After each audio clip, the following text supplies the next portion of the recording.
أعوذ بالله من الشيطان الرجيم بسم الله الرحمن الرحيم الحمد لله والصلاة والسلام على رسول الله وعلى آله وأصحابه أجمعين اللهم علمنا ما ينفعنا وانفعنا بما علمتنا وزدنا علما رب اشرح لي صدري ويسر لي أمري واحلل عقدة من لساني يفقهوا قولي. Good afternoon, everyone, and good evening from wherever you're joining from the UK. For those who are based in Canada here or in the US, it's exciting having to meet you all today, inshallah. As you've seen, the topic will be discussing of why do kids do not want to learn about Islam, and what's the cause of it, and how do we quickly solve this problem for kids, and what are the long-term solutions to entrench the heart and to connect their mind to Islam, to the Quran, and the deen of Allah subhanahu wa ta'ala. As you all parents might be aware, our kids face tremendous challenge in this part of the world, with different distractions, from the home itself, uh, let alone from outside the home.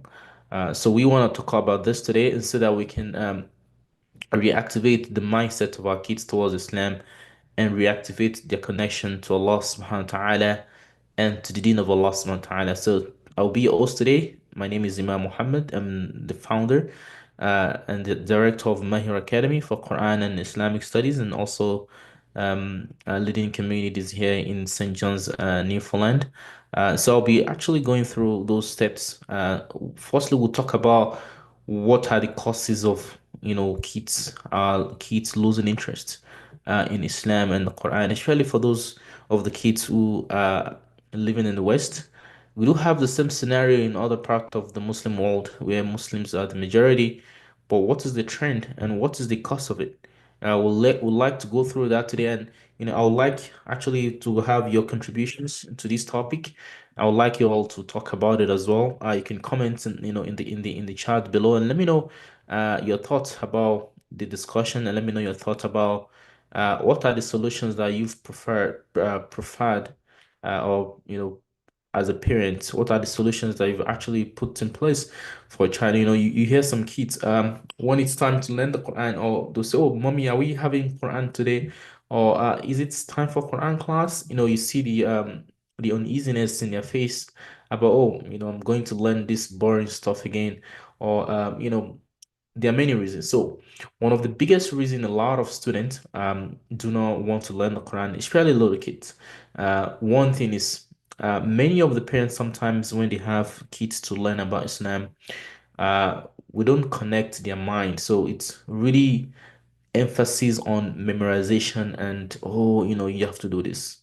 It's about you have to do this. We are not teaching students why do you even need to do this? What is the importance of this in your life? It baffles my mind when I talk to parents and I ask them, why do you want to help your child to learn to recite the Quran? They want to join us in the Quran Fluency Program here. I was like, why? I like to ask those kind of questions to really understand the perception of the parent and to know how to handle those kind of kids from those parents. And many of them will say, because we are Muslims. Yes, I know you're Muslim, right? Being a Muslim does not make it compulsory for a child to learn to recite the Quran. It's recommended. But a lot of parents will think, because we are Muslims, you need to learn to recite the Quran. That's not should be the reason. So a lot of us as parents, we pay more emphasis on, the performance and the outcome. We're actually not thinking about how will the child connect to the Quran. So I used to take my time and try to convince those kids and let those parents know that why the kids needs to learn. Because sometimes you cannot just push a student to do something. You need to let them understand, especially those who are much older, teenagers, 15, 10, 12 years old, even 8 years old, 7 years old, 6 years old. You need to let them know why they actually need to do this. So we need to actually connect them more to the Quran, not about what they should be able to do. Why do they need to learn the Quran? Right? Uh, because when you have them force them to learn and just focus on because they are Muslims, they need to learn it, they don't see any purpose of doing that. They just say, because my mommy want me to do it. And that's what some kids will say when I say, why are you learning the Quran? Why do you want to learn the Quran? They will say, because my dad want me to learn it. Imagine that. That's not connection. And this is not how the Quran wants us to actually teach our students, our kids. We don't coerce them. We want to encourage them. We want to let them know the consequences of learning the Quran. We want them to understand the importance of actually connecting to the Quran. What are the advantages that this will bring to their life? You know, Allah says in the Quran, Surah Al-Anfal, إن شر الدواب عند الله الصم البكم الذين لا يعقلون. Allah says the worst of living creatures in the sight of Allah are those who are deaf, dumb, who do not reason. They don't use their reasoning. So you want to make sure your child is reasoning along with you. You don't want them to just be dogmatic. You got to learn because you're a Muslim. And this is one of the biggest challenge a lot of parents are having. And it's something I've seen a lot in my journey being a Quran teacher and trying to sign up students into my program here. I see a lot of that every week. Every time parents do not have a genuine they have a reason, but the reason is not enough. It's not because you're a Muslim then your child needs to learn to recite the Quran. It's not because you're a Muslim then your child must you want to connect the reason why the kids needs to learn the Quran and let them connect with their heart. So this is one of the biggest challenges. So we're not just training robots to be reciters, we are training them to connect. This is one thing that you all need to take from this talk today. We do not just want the kids to be robot reciters of the Quran. We want them to connect with the Quran. We want them to connect with the Quran. This is really the main thing.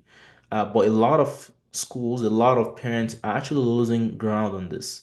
So we want the kids to be connectors, those who will connect with the Quran, connect with their heart. That's the first thing. And that's the first biggest challenge a lot of students are having. And that's why a lot of kids do not want to learn the Quran because it's like a boss, a slave master relationship. Parents want them to do it, they must do it. That's not how it works. You need to find a way to encourage them to learn in the first place and let them know why do they even need to do that. Among the Salaf, Ibn al-Mubarak, he said, the beginning of knowledge, when you start to seek knowledge is the intention. So you need to prop up the intention, the mindset of someone that needs to learn. Then understand it and acting upon it, and then preserve the knowledge. So the intention really matters. It's not about your own intention, but the intention of the kids that you want to have to learn the Quran as well. I challenge a lot of parents. We are causing for the kids not to be interested in Quran learning. Is a lot of classes, a lot of madaris, a lot of this is now not the parent anymore, the schools where the kids are learning the Quran, where the kids are learning the Quran. Many of you could have kids, learning the Quran on site or maybe online. This happened when you force students without having to make any joy in their hearts learning the Quran. You don't get them happy. You always attach the Quran with beating. You always attach learning the Quran and Islam with, smacking and all those kind of, distasteful habits that we have with kids. It's really the worst thing for parents to do to kids because they're not learning the Quran. You want to beat them. Because they're not cooperating. You want to yell at them. That's the last thing you want to do. And the Prophet is the most benevolent and the most merciful towards kids. One of when Prophet was trying to relate it, Ibn Abbas, he said, Inni u'allimuka kalimat. He said, I will teach you some words. When you want to teach him Islam, Inni u'allimuka kalimat. I want to teach you some words. Ihfadillah yahfaduk. Be aware of Allah and Allah will be aware of you. Allah will protect you. You see, he introduced that to him that, oh, I want to teach you something. It's not that you need to know something, right? That's a different thing. It's not about you saying you need to know it. I want you to learn this stuff. So the approach in which we take in teaching students is a bit, really important. It's not a bit, it's a lot more important on how students feel connected to Islam, on how they feel connected to Quran, and how they feel connected to learning about Islam. So many students, subhanAllah, which is part of using of force without having to, bring like reasoning without having to bring some kind of joy into the mind of the kids. Because the first thing is about the intention and not actually, you know, saying the kids must do it. We're not training them to be robots. We want them to connect. The second problem is we always force students to do something. So for instance, oh, you don't even know if your child is able to memorize the Quran. There's a video I did last time about how do you know if a child is really ready to memorize the Quran. Some parents say, oh, I want my child, they must finish memorizing the Quran. But you've not evaluated your child to see if they're actually able to do that and willing to do that. And you've not done any work to actually encourage them to do that. It will not work. It will not work. Salam said, Yassiru wa la tu'assiru, right? Make things easy. Do not make it hard. You're making it hard for kids. People making it hard for adults as well. You don't have to do that. That's not Islam. Make it easy. Endear it to them. Make them love it. Give them gifts. Celebrate every milestone they have. That's not part of being weak. It's part of being strong and understanding. So a lot of people force kids to do something. They force them to memorize the Quran, which they've not even evaluated them if they can do it. They'll force the kid to go to madrasa instead of encouraging them and saying, maybe we need to go to madrasa today to do this, to learn this. Okay. And the other challenge a lot of students, which is rampant, which is the biggest challenge I feel, is there's a disconnection between Islam, you know, in the home and in the classroom. So if you are a parent who is having your child to go to madrasa to learn about Quran, to learn about Islam, but at home you are not, experimenting the teachings of Islam in your house. There's no way. There's no way your child will appreciate what they're learning. Because the house is the first place of learning. When you as a parent, as a guardian, is not actually experimenting what you have the kids to learn at home. This is where the challenge comes from, right? You yourself do not devote time to learn to read the Quran. There was a time I had a boy, it's a girl actually, and then a mom wants her to learn to recite the Quran. So this daughter was learning, was learning, was learning. At a point in time, she started drawing back. And then there was a time I had a call with her and a mom, and she was like, mommy, you also, you're not learning to recite the Quran. Why are you forcing me to learn it? You see, she's not seeing a mom taking effort to learn as well. Maybe the mom is busy, not, able to do it. But you need to take effort, show them some efforts, show them some practice of what you're trying to have them do at home. Many parents do not do that. So there's a disconnection between the classroom and the home. So you're not teaching your child at home. Maybe you're giving them to learn at madrasa or online with someone, but what they are teaching on site online, it's not been is implemented at home by the parents. This is the disconnection, and this is why a lot of kids do not feel it's really important to learn about it. Because the mom, the dad who is having them paying for them to go learn, as well, they're not practicing what they want the kids to learn. And that way the kids cannot actually appreciate why they actually even have to learn in the first place. So just to recap the biggest challenge and the biggest problem, I've mentioned three of them. Why a lot of students are not wanting to learn Islam, why a lot of our kids in the West here or other part of the world do not want to learn about Quran. It's the last thing for them to learn. One, just to recap those three points, is we as a parent, a lot of time we pay emphasis on the outcome. Oh, I'm a Muslim, my child must learn the Quran. That's not how it should be. It's about connection. Why do you need to learn the Quran as a mother, as a dad, talking to their child and trying to tell them the reason why they need to learn the Quran? The second challenge is a lot of parents actually force the kids. They force them. They even go to the extent of spanking the kids. They go to the extent of beating the kids. And they think this work. It's not gonna work. Because sometimes the kids will attach and connect these two Quran. So whenever it's time for Quran, they know they're gonna get beaten up if they didn't pay attention. So you actually instilling fear in their hearts towards Quran learning, and that way they will not be willing to learn for a long time. And that's why you see some kids, they'll say, I'm doing it because my mom wanted me to do it, because you've actually instilled the fear in their heart. It's not because they're actually doing it because they love to do it. You see that? So you never force a child to learn. You need to instill and encourage them to learn. You don't want to yell at them when they're learning Quran. Yelling is the worst thing you can do to them. Screaming at them, beating them. You need to find a way to encourage them, to motivate them, and celebrate every milestone, which I'm going to talk about some of the things for us to do to work on as parent. Salam mentioned that, yassiru wa la tu'assiru, bashiru wa la tunaffiru. He said, make things easy for people and do not make it hard for them. This hadith in Sahih al-Bukhari, in Sahih, yassiru wa la tu'assiru, bashiru wa la tunaffiru. Give people hope and glad tidings. Do not send them away. Do not drive them away from what you want them to do. You want them to understand the Quran, learn the Quran. So you bring things that they love to Quran. Oh, You said, okay, inshallah, you're gonna go to your class, and after that, that your candy that you like, I'm gonna give it to you. It's not because you're spoiling a child, but you do not, at a point in time, you want to actually control that. But what I'm saying in essence is that, it's not about forcing and spanking and yelling at kids to learn the Quran, because they always attach that to Quran. They always attach that hardship and that, iron hand to learning of the Quran. They run away from it. So this applies to both parents and kids and the teachers. And the last reason is, which I've actually, seen for many years, there's a disconnect between the home and the classroom. When the kids are going to madrasa on site, they are going to madrasa online. What the kids are learning in madrasa, they are not seeing it at home. The parents are not actually doing that. So what's the way out? What's the way out as parents? What's the way out as the Muslim Ummah? We are actually propping and investing in the next generation of Muslims that will take the manner of Islam, and whatever you prepare yourself and your child for right now is what they will have in the future. It's like someone said, you cannot plant corn and say you wanna, harvest yam. No, it's not possible.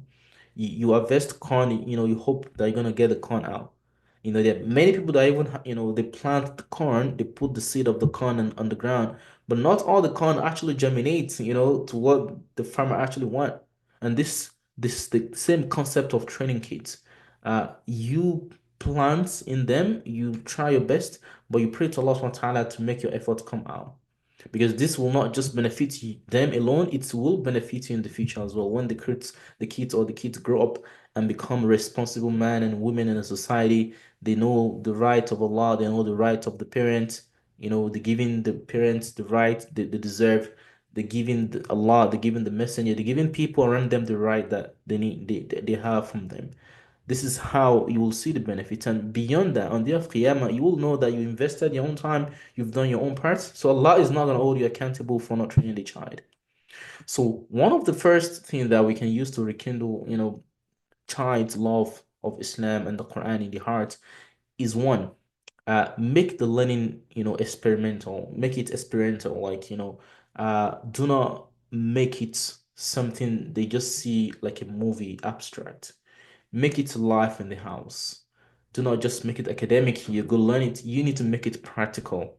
In your house, if you cannot have too much time to devote to learn, to teach your child, let them see you doing it. Let them see it. If it's just 30 minutes. Okay, you want your child to learn to recite the Quran, and they see you every morning in the view of everyone. What's dad doing? He's reciting the Quran. Oh, the child is gonna be like, okay, my dad is reciting the Quran, subhanallah. Then they can actually look and take after you. I've seen this a lot, with my kids, and some people have seen that as well. So this is the best way, make the learning of Islam practical in your house. You don't have to sit down every day and teach them about Islam, but what they learn in their madrasa, let them see you actually acting with them, reciting the Quran, make them go into the masjid. And these are things that actually will experiment, what they're learning in the classrooms at home. And so the other thing is, whenever you have a kid learning Islam, you need to celebrate little efforts. Not just about, oh, now the child is able to recite. When the child is going to madrasa, every day they go, give them praiseworthy statement. MashaAllah, you're going to madrasa today to learn about Allah. So Allah subhanahu wa ta'ala is going to give you ajr. Allah is going to put you among those who will be protected. Those kind of kind words. We don't have this as parents, as Muslim parents, and that's why our kids are actually thinking Quran is just abstract. It's about something about, I was having a child, which I signed up to a program yesterday. I was talking about, why do you need to learn the Quran? And he told me, so that you can be, Allah could be merciful to you when you die. That's what he knew about learning the Quran. And, like, it's not something that's very close to him. It's 7 or 8, 10 years old boy. So I told him, no, it's not just about that. Yeah, of course, you want to have the mercy of Allah subhanahu wa ta'ala when you passed away. But in this world, in this life, it has a lot of benefits. I began listing those things to him. And I asked him, does it make sense? Like, yeah, you read the Quran, Allah is going to do this for you in this world and all that. Make your life easy, give you risk from where you didn't even expect it. Also, I mentioned about the benefit of reciting Surah Al-Baqarah. These are the kind of things you will use to encourage the kids, and celebrate the outcome.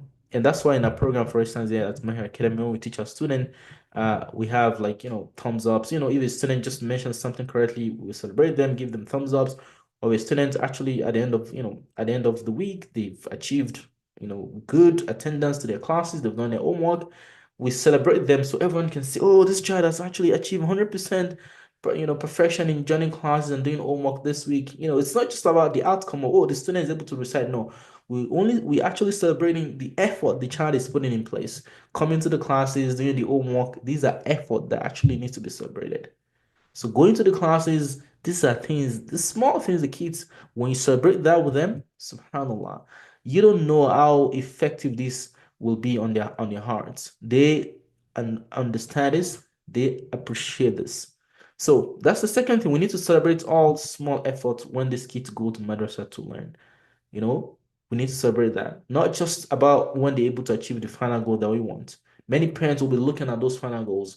Final goals. Oh, my child is now memorizing the Quran. Now my child is not memorizing Surah Al-Fatiha. Yes, but you need to celebrate all the small effort those kids actually put in place every week.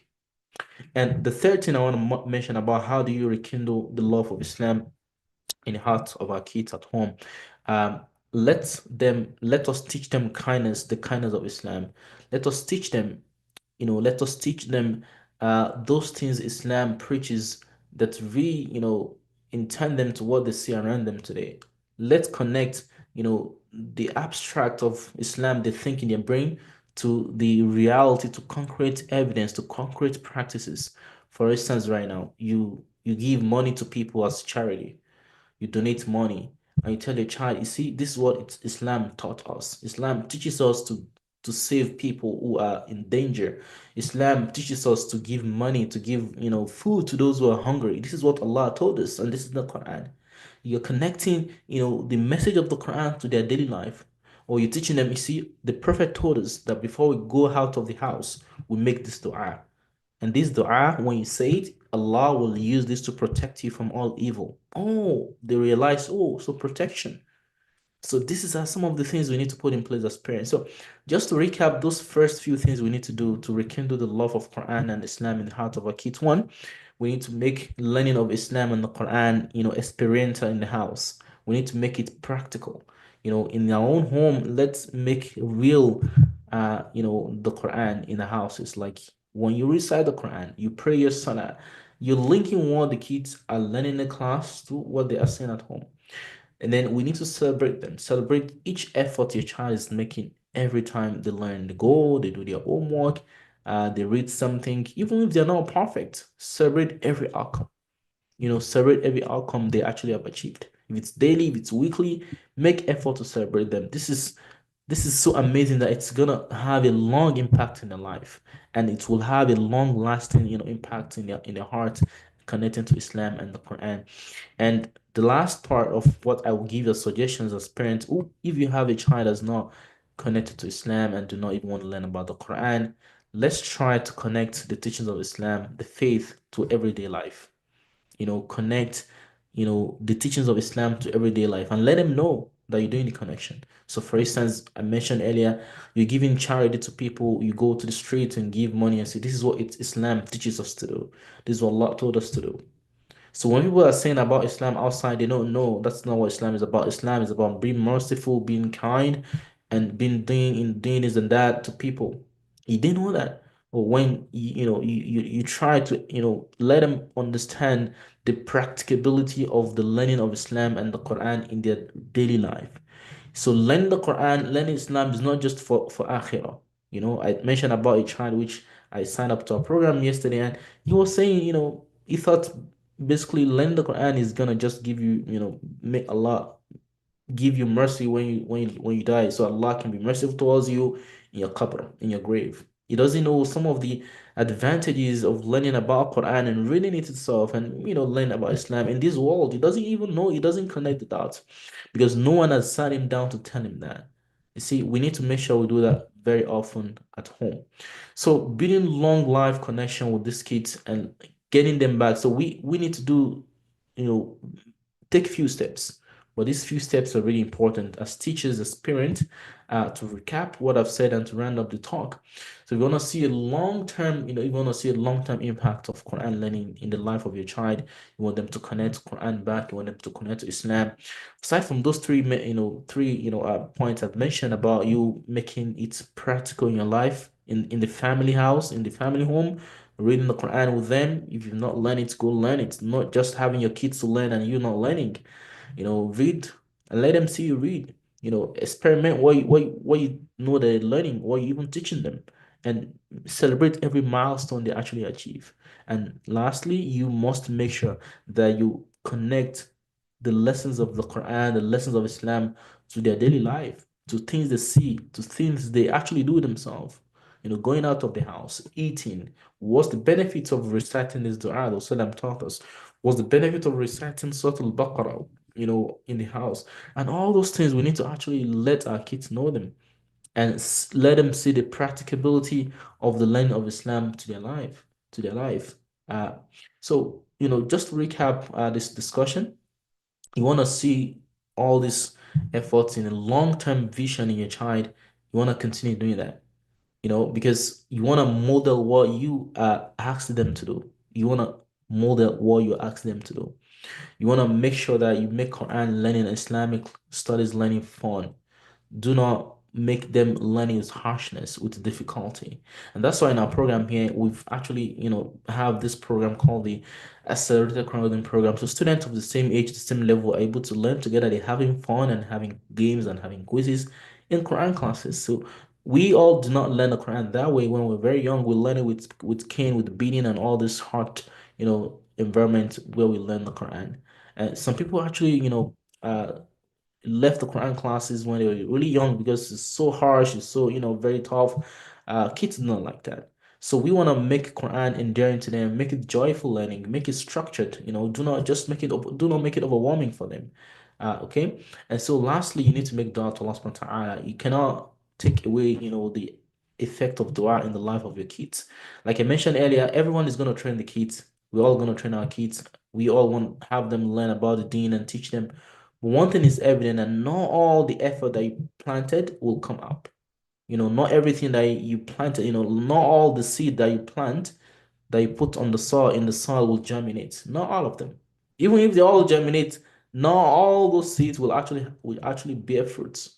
So the seeds that will bear fruits is known by Allah, are known by Allah subhanahu wa ta'ala. And that's why we need to pray to Allah subhanahu wa ta'ala to make our kids the coolers of the eyes. We ask Allah to make all our kids the best of the generations and endear them to Islam and the Quran. And that's why Allah subhanahu wa ta'ala, taught us this dua in Surah Al-Furqan. رَبَّنَا هَبْ لَنَا مِنْ أَزْوَاجِنَا وَذُرِّيَّاتِنَا قُرَّةَ أَعْيُنٍ وَجَعَلْنَا لِلْمُتَّقِينَ إِمَامًا. So let's try to remember our kids when we make dua. Let's make dua. So right now today, if you are a parent and that's having a child that's not wanting to learn the Quran, you're having a child that does not want to connect to the Quran, three things you need to start doing today before you leave this discussion or before you end watching this video. One, you need to start implementing what they learn in their madrasa at home. Start praying and let them see it, taking them to the masjid.